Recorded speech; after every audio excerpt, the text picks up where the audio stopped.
We're getting some traction now that interreligious dialogue is, in fact, an antidote to extremism, and that the religious voice is essential for holistic healing between our two countries. Once again, as is typical with the way we have worked, we in the US have not come with a formula. This is how we should do it. Instead, we've come with a question. How do we do it? Let's discover this together. The U.S.-Pakistan Interreligious Consortium, or UPIC, works at the intersection of faith and reconciliation. Launched in 2012, this initiative brings together faith leaders, community organizers, scholars, and students from the U.S. and Pakistan to discuss issues facing our two nations through an ethical, faith-based lens. So often governments and diplomats tend to shy away from religious concerns, and yet in terms of the US and Pakistan, we are both very religious countries. And so our hope is to open up that lens, open up that avenue so that people can share stories across lines of faith and culture, and by doing so, we can build mutual respect and understanding and ultimately ease tensions between us. Faith is a driving impetus behind the actions of both these nations. So Intersections is absolutely on the right track in terms of resolving for the misperceptions on both sides by taking faith and acknowledging is that driving impetus and then just dealing with it in all of its complexities, but dealing with it. I think that this U.S.-Pakistan Interreligious Consortium is historic. It's the first of its kind. Pakistan is an intensely spiritual, religious nation. It has an Islamic identity, but it also has a much wider interreligious, intercultural identity. For example, when a Muslim religious scholar comes to me and says, Shalom Aleichem in Hebrew, and says, you know, I've been studying Talmud, and I would like to talk to you about it. That is an amazing experience. More than 65% of the population in Pakistan is under the age of 30. Therefore, work with young people has always been central to UPIC's mission. Over the past 5 years, Intersections has built lasting partnerships with colleges and universities across Pakistan. Our students were given a chance to have this meeting with Intersections International. That was a great opportunity for our students because these sessions are not very common here in Pakistan. We met international delegates who came to Pakistan. We discussed so many problems, we discussed so many stereotypes, and these kind of programs really aid into bridging gap between the different countries.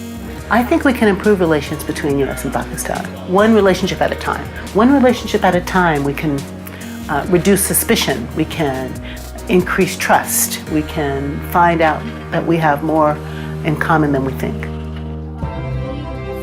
Currently, there are 10 ongoing sustainable projects, mostly in Pakistan, inspired and supported by UPIC. The center which I direct, the Center for Global Dialogue, is in fact a direct product and outcome of UPIC itself. The US-Pakistan Interreligious Consortium was responsible for motivating the UMT, University of Management Technology, to have a Center for Global Dialogue to facilitate precisely the type of initiatives that we want to pursue.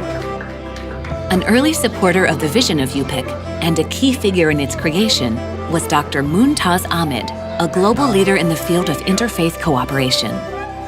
When there are meetings between individuals, face-to-face interaction, it's always a good thing because it is only at the level of the grassroots that the people come to know each other more closely, and through these personal relationships, we can expect that some of the misunderstandings that exist will be removed eventually.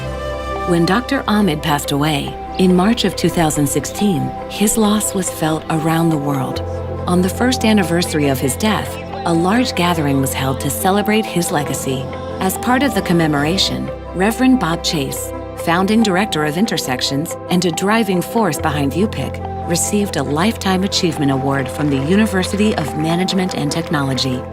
The following day, the international UPIC delegation traveled to rural Pakistan to gather at Dr. Mumtaz's grave.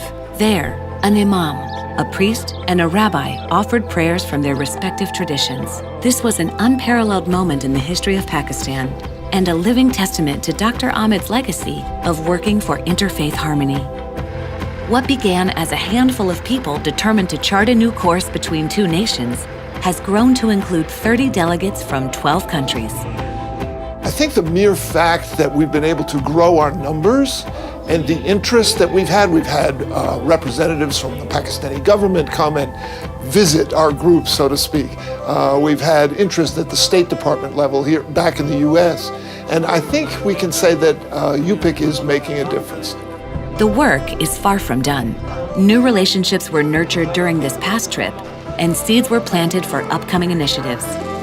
It's more important than ever, I believe, that UPIC does this work, does it with a sense of urgency, does it with a sense of innovation, and also does it with a sense of interpersonal relationship, because that is where change really comes.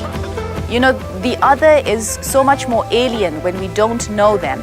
I think personal encounter is very important, because once we begin to have friends across boundaries, then we learn to connect. And that's what I think God wants us to do. His vision is to connect. His vision is for us to be friends, join hands, and do positive work together.